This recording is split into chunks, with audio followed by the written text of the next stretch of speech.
બધા લોકોનો આગ્રહ છે. મને તલગાજરડા મળ્યા હોય, બાપુ અમારે ત્યાં આવજો, અમે આટલા વર્ષોથી કથા સાંભળીએ.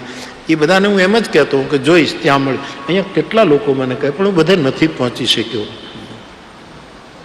ક્ષમા કરજો. હું તમારા ભાવને સમજુ છું, એટલું જ મારે કહેવાનું.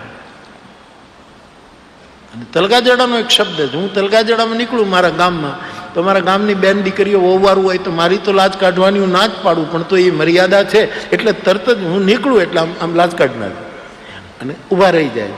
અને મને એટલું જ કે બાપુ ભલું કરજો.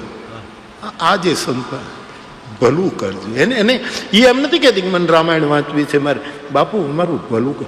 આ રાજકોટમાં પણ હું આજે જ્યાં જ્યાં અઠવાડિયાથી એ બધા એમ જ કહે છે, બાપુ ભલું કરજો, ભલું કરજો. રૂપ ઔષધિ છે.